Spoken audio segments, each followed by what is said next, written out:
বাড়তি শুল্ক পুনর্বিবেচনার বিষয়ে মার্কিন কর্তৃপক্ষের সঙ্গে সরাসরি যোগাযোগ করবেন প্রধান উপদেষ্টা, জরুরি বৈঠকের সিদ্ধান্ত। ডিসেম্বরের মধ্যেই নির্বাচন সম্পন্ন করতে প্রধান উপদেষ্টাকে দ্রুত রোডম্যাপ ঘোষণার জোরালো দাবি বিএনপির। টানা ৯ দিনের ছুটি শেষ, রাজধানীতে ফিরছে মানুষ, ধীরে ধীরে ব্যস্ত হয়ে উঠছে নগর জীবন।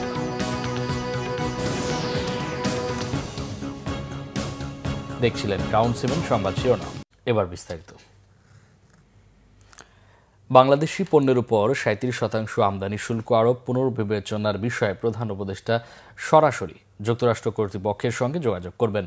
ডোনাল্ড ট্রাম্পের এই সিদ্ধান্তের ফলে বাংলাদেশি পণ্য রপ্তানির ক্ষেত্রে সম্ভাবনা ও ঝুঁকি দুটি থাকলেও বাণিজ্য ঘাটতি কমিয়ে রাখতে চায় বাংলাদেশ। শনিবার প্রধান উপদেষ্টা ডক্টর মোহাম্মদ ইউনূসের সঙ্গে বিশেষজ্ঞদের বৈঠক শেষে বাণিজ্য উপদেষ্টা শেখ বশিরউদ্দিন এসব তথ্য জানান। মিরাজ হোসেন গাজী রিপোর্ট।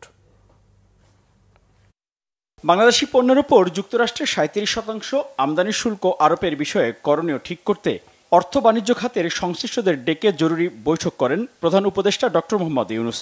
সন্ধ্যায় এই বৈঠকে অর্থ, পররাষ্ট্র ও বাণিজ্য উপদেষ্টা, বাংলাদেশ ব্যাংকের গভর্নর, এনবিআর এর চেয়ারম্যান সহ সংশ্লিষ্টরা অংশ নেন। প্রধান উপদেষ্টা ডক্টর মোহাম্মদ ইউনূসের সঙ্গে বৈঠক শেষে সংবাদ সম্মেলনে বাণিজ্য উপদেষ্টা শেখ বশিরউদ্দিন বলেন, যুক্তরাষ্ট্র শুধু বাংলাদেশের জন্য শুল্ক বৃদ্ধি করেনি, তারা যেসব দেশ থেকে পণ্য নেয় সবার জন্য এই নীতি গ্রহণ করেছে। তবে বাংলাদেশ বাণিজ্য ঘাটতি কমিয়ে রাখতে সজাগ রয়েছে। আমরা এখানে সম্ভাবনাও দেখছি, আর যে সম্ভাবনার বিপরীত যে বিষয়গুলো রয়েছে আমরা সেইগুলোকে সাম্যকভাবে উপলব্ধি করে বাণিজ্য ঘাটতি কমিয়ে এনে আমরা আশা করছি যে তুলনামূলকভাবে আমরা আমাদের প্রতিযোগী দেশের থেকে একটা ভালো অবস্থানে যাওয়ার প্রচেষ্টায় রত আছে। প্রধান উপদেষ্টা মহোদয় উনি সরাসরি যুক্তরাষ্ট্র প্রশাসনের সাথে যোগাযোগ করবেন, যেহেতু আমাদের নিশ্চিতভাবে সবচেয়ে বড় সম্পদ আমাদের প্রধান উপদেষ্টা মহোদয়, এবং ওনার যে আন্তর্জাতিক গ্রহণযোগ্যতা সেটাকে আমরা ব্যবহার করে আমরা যুক্তরাষ্ট্র প্রশাসনের সাথে আমরা যোগাযোগ করব। সংবাদ সম্মেলনে জানানো হয়, সরকার বিভিন্ন দিক থেকে কাজ করছে এই বিষয়ে, তবে সবকিছুই প্রকাশ করার বিষয় নয় বলেও জানানো হয়। তার অত্যন্ত উৎসাহিত হয়ে তার নিজের থেকে US trade representative, USTR, agriculture department ইত্যাদির সঙ্গে আমার অ্যাপয়েন্টমেন্ট করে দিয়েছিলেন। তাতে বোঝাই যাচ্ছে শুরু থেকে আমরা এনগেজড আছি। এর জন্য আমি শুরুতে বলেছি আমাদের এখানে ভয় পাওয়ার কিচ্ছু নাই, আতঙ্কিত হওয়ার কিচ্ছু নাই। We are in very good hands. আমরা এই মুহূর্তেও তাদের সঙ্গে নিবিড় আলোচনাতে আছি। আগামী 1-2 দিন আমাদের এই আলোচনা চলবে এবং আমরা আমাদের তরফ থেকে আমাদের যেই রিয়াকশন সেটা যুক্তরাষ্ট্র কর্তৃপক্ষের সঙ্গে নিবিড় আলোচনার মাধ্যমে তাদেরকে পাঠাবো। তারা খুব ভালো করে জানেন। ব্রিফিংয়ে আরও বলা হয়, বাণিজ্য ঘাটতি কমিয়ে রাখতে বাংলাদেশে যুক্তরাষ্ট্রের দূতাবাসের সঙ্গেও নিয়মিত যোগাযোগ রক্ষা করছে অন্তর্বর্তীকালীন সরকার। আমরা একটা ইতিবাচক। মিরাজ হোসেন গাজী, বাংলা ভিশন, ঢাকা। এবার যুক্তরাষ্ট্রের সব পণ্যের উপর অতিরিক্ত 34% শুল্ক আরোপের ঘোষণা দিল চীন। 3 দিন আগে যুক্তরাষ্ট্রের দেয়া শুল্ক আরোপের পর পাল্টা এই পদক্ষেপ নিল চীনের অর্থ মন্ত্রণালয়। শুক্রবার চীনের অর্থ মন্ত্রণালয় জানায় 10 এপ্রিল থেকে নতুন শুল্ক কার্যকর করা হবে। এর ফলে যুক্তরাষ্ট্রের সব পণ্যের উপর অতিরিক্ত 34% শুল্ক বসবে। যদিও 4 এপ্রিল থেকে যুক্তরাষ্ট্রে বেশ কিছু মাঝারি ও ভারী বিরল মূল্যবান ধাতুর রপ্তানির উপর নিয়ন্ত্রণ কার্যকর করেছে চীন। এগুলোর মধ্যে রয়েছে বিভিন্ন বিরল মূল্যবান ধাতু। এই ছাড়া বিশ্ব বাণিজ্য সংস্থায় এরই মধ্যে যুক্তরাষ্ট্রের বিরুদ্ধে মামলাও করেছে চীন। এর মধ্যে গত বৃহস্পতিবার অনেকগুলো দেশের উপর শুল্ক আরোপের ঘোষণা দেন মার্কিন প্রেসিডেন্ট ডোনাল্ড ট্রাম্প। এতে তিনি চীনের উপর নতুন করে 34% শুল্ক আরোপের ঘোষণা দিলে তা মোট 54% দাঁড়ায়। ডিসেম্বরের মধ্যে নির্বাচন সম্পন্ন করার লক্ষ্যে প্রধান উপদেষ্টাকে দ্রুত রোডম্যাপ ঘোষণার জোরালো দাবি জানিয়েছেন বিএনপির স্থায়ী কমিটির সদস্য সালাউদ্দিন আহমদ। শনিবার রাতে গুলশানে বিএনপির চেয়ারপারসনের কার্যালয়ে হেফাজতে ইসলাম বাংলাদেশের সাথে লিয়াজু কমিটির বৈঠক শেষে এমন মন্তব্য করেন সালাউদ্দিন আহমদ। বলেন, একটি মহল নির্বাচন নিয়ে বিভ্রান্তি ছড়ানোর চেষ্টা করছে, যার ফলশ্রুতিতে নির্বাচন নিয়ে জনমনে ধোঁয়াশা তৈরি হয়েছে। আওয়ামী লীগ নিষিদ্ধের দাবি জানিয়েছে হেফাজতে ইসলাম। তিনি বলেন, বিএনপিও চায় আওয়ামী লীগকে গণহত্যার দায়ে বিচারের আওতায় আনা হোক। বিচারিক প্রক্রিয়ার মধ্যে দিয়ে আওয়ামী লীগের ভাগ্য নির্ধারণ হলে জনগণ তা মেনে নিবে। জুলাই বিপ্লবে গণহত্যা মামলা দ্রুত নিষ্পত্তির জন্য আন্তর্জাতিক অপরাধ ট্রাইব্যুনালের সংখ্যা বাড়ানোর দাবি জানিয়েছেন বিএনপির স্থায়ী কমিটির এই নেতা। বৈঠকে বিএনপির মহাসচিব মির্জা ফখরুল ইসলাম আলমগীর সহ হেফাজতের শীর্ষ নেতারা উপস্থিত ছিলেন। সীমাহীন নির্যাতন করা হয়েছে। আমার আশেপাশে যারা বসে আছেন তারা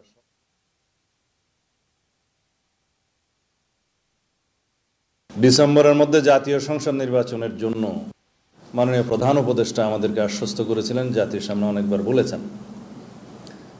কিন্তু প্রায় সময় দেখা যাচ্ছে কিছুদিন পর পর ডিসেম্বর থেকে জুনে, জুনের থেকে ডিসেম্বরে এরকম একটা শিফটিং দেখা যাচ্ছে। আমাদের জোরালো দাবি, মাননীয় প্রধান উপদেষ্টা অতি অবশ্যই খুব দ্রুত নির্বাচনের রোডম্যাপ দিবেন, যাতে ডিসেম্বরের মধ্যে জাতীয় সংসদ নির্বাচন অনুষ্ঠান করা যায়। সেই দাবির সাথে ওনারা একমত হয়েছেন এবং সেই জন্য তারা হেফাজত ইসলাম বাংলাদেশ এবং তার অন্তর্ভুক্ত রাজনৈতিক দলসমূহের পক্ষ থেকে তারা যথাযথ কর্মসূচি প্রণয়ন করবেন কিনা ওনারা এটা চিন্তা করে দেখবেন। আন্তর্জাতিক মুদ্রা তহবিল IMF এর চলমান 470 কোটি মার্কিন ডলারের ঋণ চুক্তির চতুর্থ পঞ্চম কিস্তি ছাড়ের আগে বাংলাদেশ কতটা শর্ত পূরণ করেছে তা পর্যালোচনার জন্য একটি প্রতিনিধি দল ঢাকায় এসেছে শনিবার। সফরের দ্বিতীয় দিন রবিবার সকালে অর্থ উপদেষ্টা ডক্টর সালেউদ্দিন আহমেদের সঙ্গে বৈঠক করবে প্রতিনিধি এই দলটি। অর্থ মন্ত্রণালয় জানিয়েছে 6 এপ্রিল শুরু হতে যাওয়া এই আলোচনা চলবে 2 সপ্তাহব্যাপী। এ সময় প্রতিনিধি দলের সদস্যরা বিভিন্ন সরকারি দপ্তরের সঙ্গে ধারাবাহিক বৈঠক করবেন।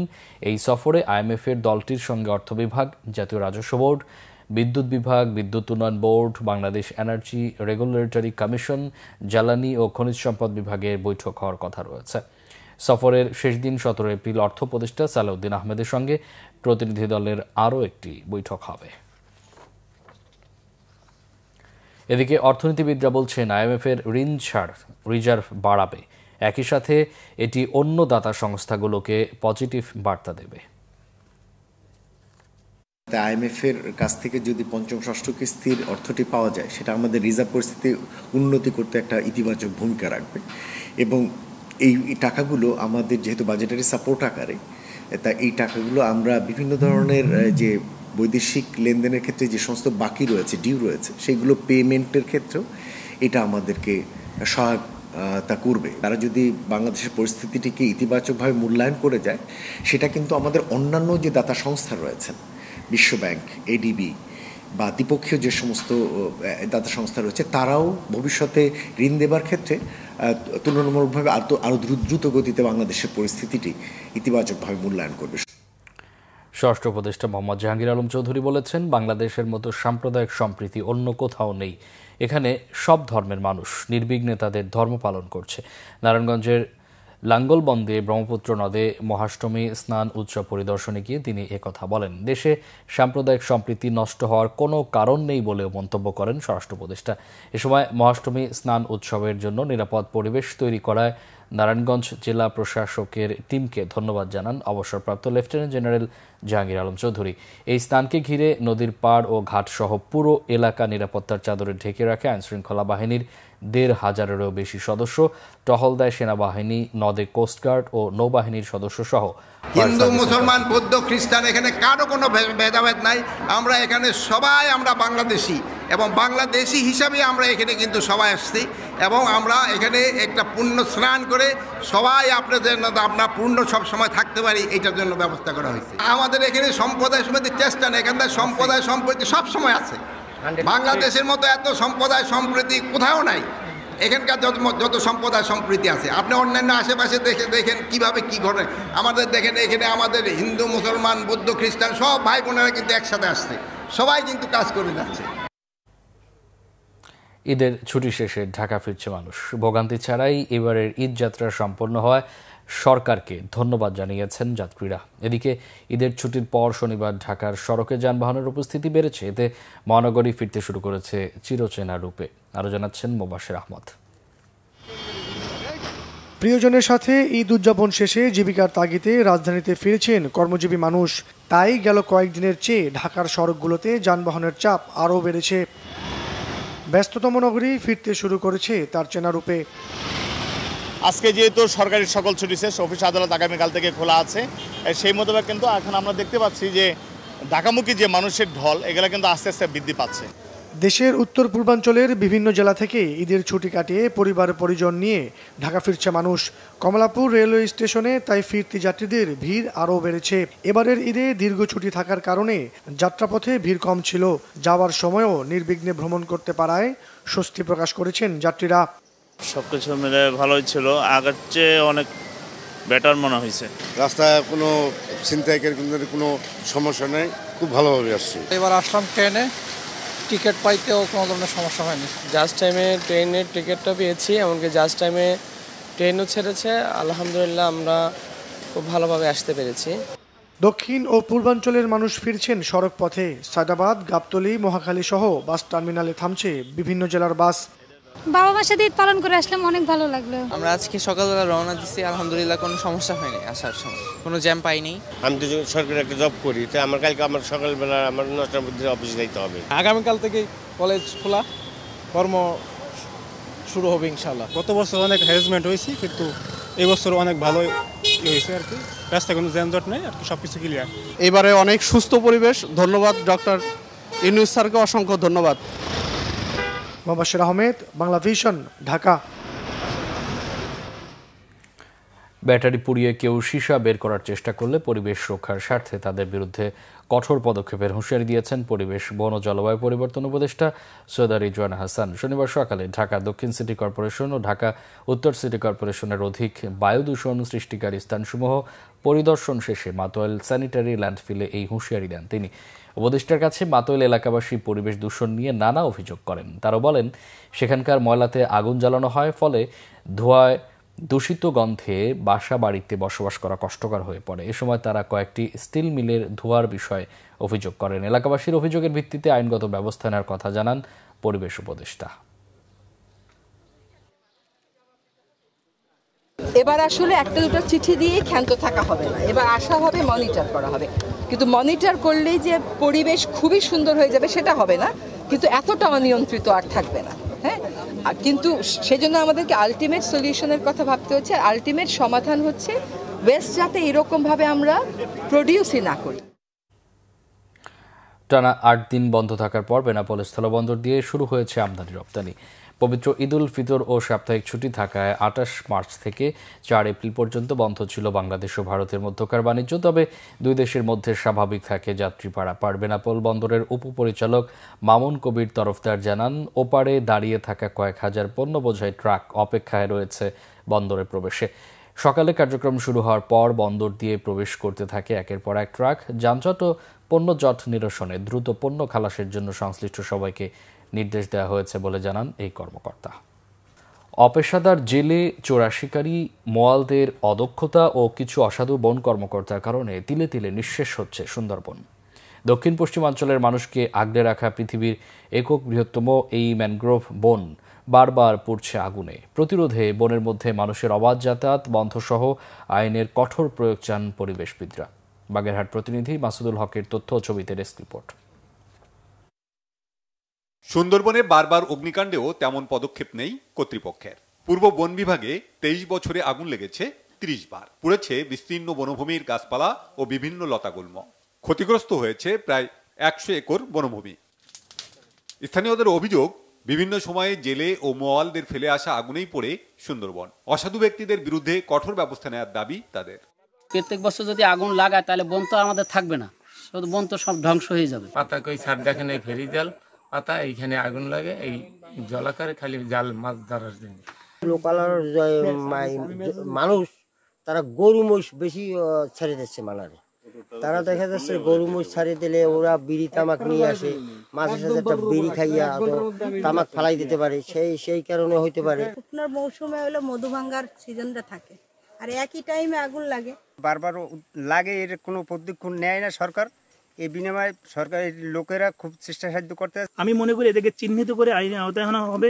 পাশাপাশি এর দায় কিন্তু বন বিভাগ এড়াতে পারে না, কারণ বন বিভাগের যারা জনবল রয়েছে এবং তারাও কিন্তু কিছু অসাধু চক্র রয়েছে, তারা কিন্তু এখানে খাল বিল এবং লিজ আকারে দেয় এবং অঘোষিতভাবে, এবং সেই কারণে কিন্তু এই প্রবণতা বেড়ে যাচ্ছে একের পর এক। এই সুন্দরবনকে বাঁচানোর জন্য বা ফায়ার ফাইটিং এর জন্য এর চারপাশে যে ছোট ছোট নদী বা খালগুলো আছে, এগুলোকে যদি খনন করে এরকম করা যায় যে এটা বাটার সময় পানি পাওয়া যাবে, তাহলে এরপরে যে কোনো অগ্নি দুর্ঘটনা ঘটলে খুব দ্রুত সময়ের মধ্যে নির্বাপন করা সম্ভব হবে বলে আমি মনে করি।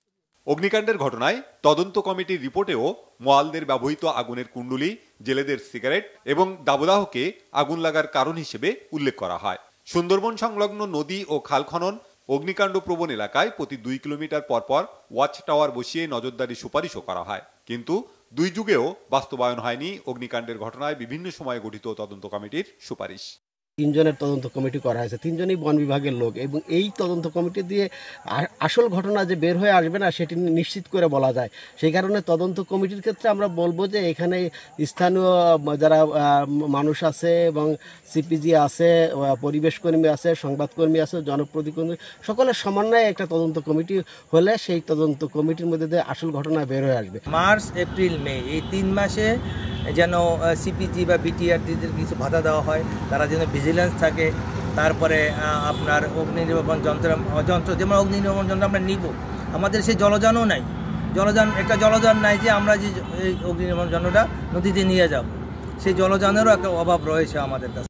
বনে আগুনের জন্য দায়ীদের বিরুদ্ধে ব্যবস্থা নেওয়ার তাগিদ স্থানীয়দের। Bangla Vision news desk.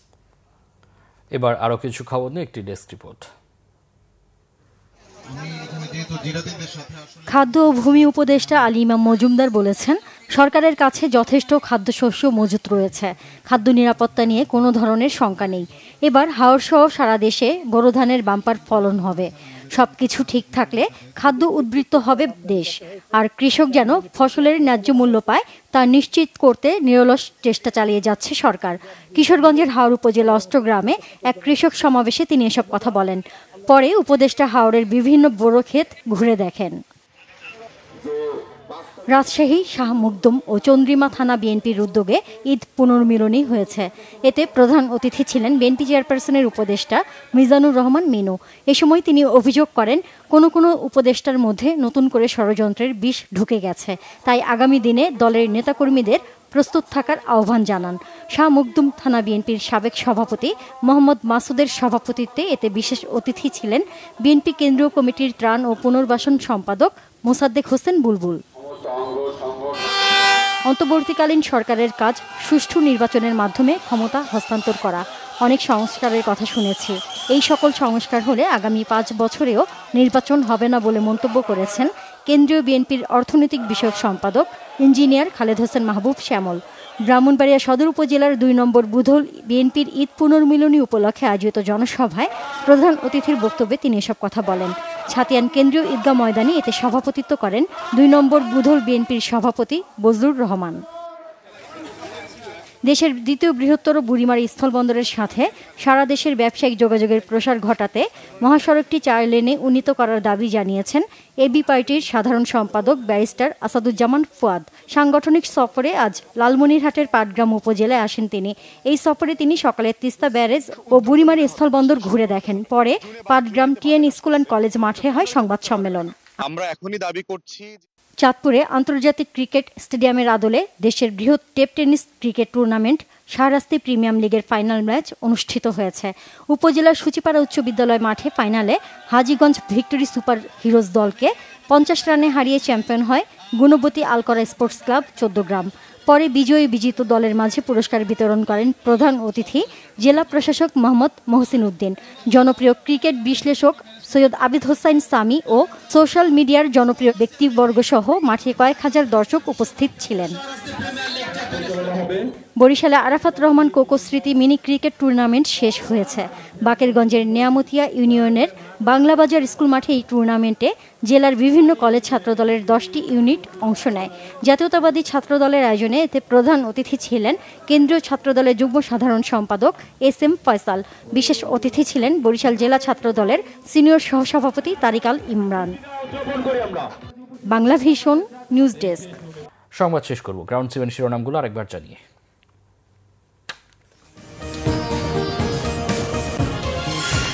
বাড়তি শুল্ক পুনর্বিবেচনার বিষয়ে মার্কিন কর্তৃপক্ষের সঙ্গে সরাসরি যোগাযোগ করবেন প্রধান উপদেষ্টা, জরুরি বৈঠকের সিদ্ধান্ত। ডিসেম্বরের মধ্যে নির্বাচন সম্পন্ন করতে প্রধান উপদেষ্টাকে দ্রুত রোডম্যাপ ঘোষণার জোরালো দাবি বিএনপি।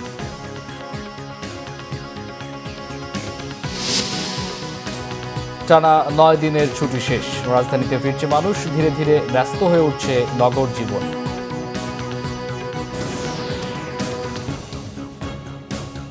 এই ছিল এখনকার মতো। পরের সংবাদ সকাল 7:30টায় দেখার আমন্ত্রণ রইল। এছাড়া বাংলা ভিশন সংবাদ ও সংবাদ সংশ্লিষ্ট অনুষ্ঠান দেখতে ভিজিট করুন www.bvnews24.com ও facebook.com/banglavisionnews এবং সাবস্ক্রাইব করুন youtube.com/banglavision। এতক্ষণ সাথে থাকায় অসংখ্য ধন্যবাদ।